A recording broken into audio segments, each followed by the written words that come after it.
Oi, gente, tudo bem? Meu nome é Isabelle, sou professora de inglês e hoje a gente vai revisar o conceito de will e de going to, ou melhor, be going to. Por que o be? Porque a gente usa um verbo to be antes do going to. Lembrando que o verbo to be significa ser ou estar, tá? Depende do contexto.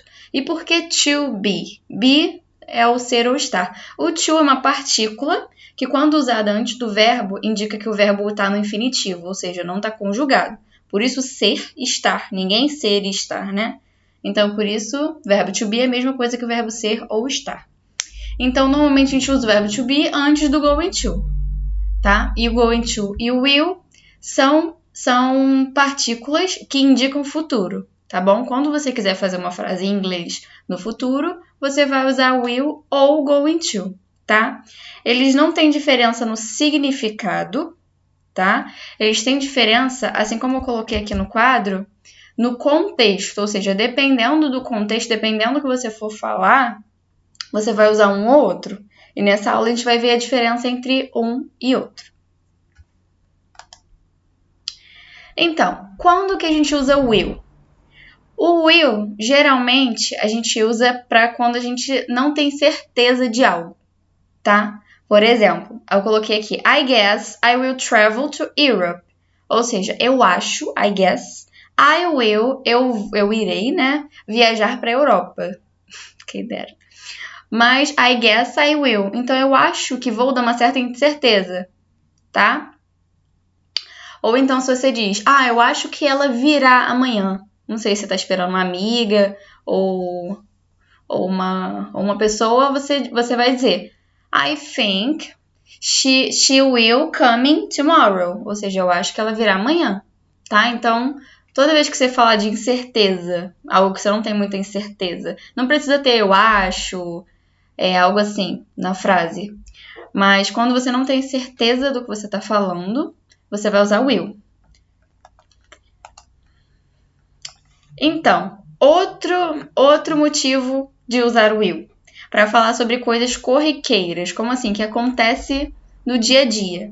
Por exemplo, se você fala que você vai levantar e fazer alguma coisa dentro de casa. Você tá vendo um filme e aí você avisa para a pessoa que tá com você, vou pegar um pouco de água. I will drink, ou seja, eu vou beber, né? Ou eu irei beber a glass of water. Glass of water é um copo de água, tá? Então, por coisas corriqueiras do dia a dia, sei lá, você vai fazer um exercício. I will do some exercise. Ou I will do exercises, tá? Outra maneira que a gente pode usar o will é quando a gente vai fazer pedido, tá? Em casa, né, quando você tá na mesa e você quer alguma coisa, você pode pedir. Não só nisso, tá? Esse é um exemplo.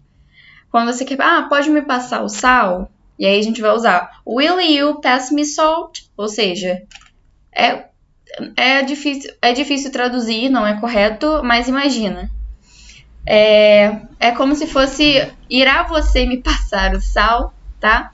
E aí, uma coisa importante aqui de explicar, deixa eu diminuir esse quadrinho aqui. Quando você for fazer perguntas com will, em português, nós geralmente usamos o sujeito na frente, verbo geralmente no meio, predicado e ponto de interrogação.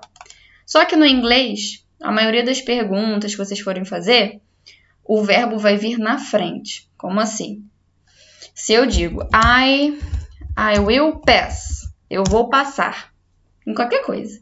I will pass. Como que seria alguém me perguntando se eu vou passar?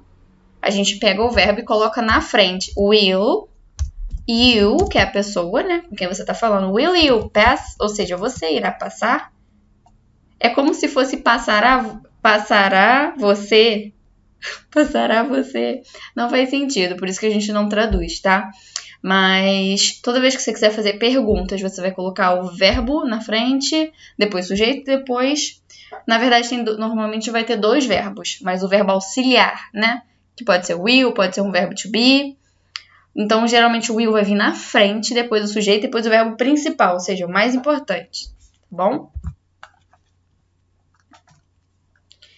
Ou então, outro exemplo bacana que veio na minha cabeça é... Ou um pedido qualquer. Você pode pedir uma carona. Você pode perguntar, will you give me a ride? Ou seja, will you, né? Irá você. Give me a ride é me dar uma carona. Give me dá. Ride, uma carona. Aqui, a gente usa will também quando a gente toma uma decisão que não é muito planejada. A gente não tá pensando muito naquilo, a gente só faz, tá?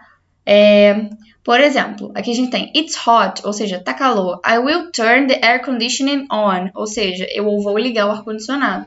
Eu não planejei que faria calor, certo? Então fez calor, aí eu vou fazer uma coisa logo, tá? Outra maneira de usar o will é para fazer pedidos em geral, tá? Pedidos. Se você diz aqui, ó, no primeiro exemplo, will you give me a chance? Ó, mais uma vez o will como pergunta, o will vindo na frente, tá? Porque fazendo a afirmação, o will vem depois do sujeito. Aqui, na pergunta, o will vem na frente. Ó, depois do sujeito aqui, ó, uma afirmação. I will have, tá? Mas voltando para a primeira frase. Will you give me a chance? Ou seja, você me dará uma chance? Tá? Pedido, normal. Isso aqui é um pedido que normalmente se faz em restaurantes, lá nos Estados Unidos. Aqui no Brasil a gente só levanta a mão e fala, amigo, colega, né? Mas lá eles geralmente a pessoa pergunta, né? What do you want for it? O que você quer para comer?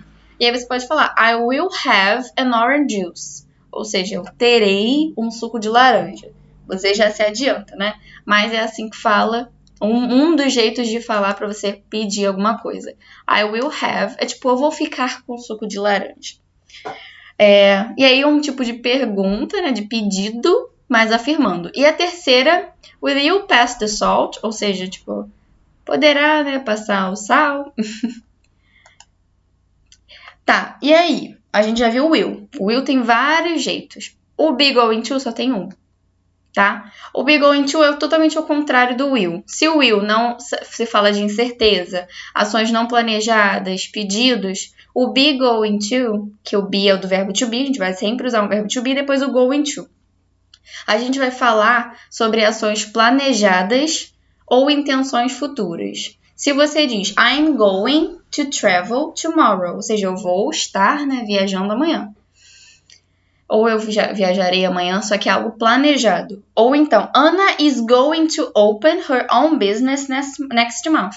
Ou seja, Ana abrirá, né, seu próprio negócio mês que vem, tá? Então, algo, uma intenção e tal. Outra coisa o be going to você usa também quando você vai dizer que vai chover, ou você fala de previsões, tá? Se você diz, I think it's going to rain, ou seja, eu acho que vai chover. Ou I think it's going to be a sunny day, eu acho que vai ser um dia ensolarado. Então, você não tem certeza, mas é uma intenção futura. E é isso, pessoal. Eu espero que vocês tenham entendido e até a próxima aula.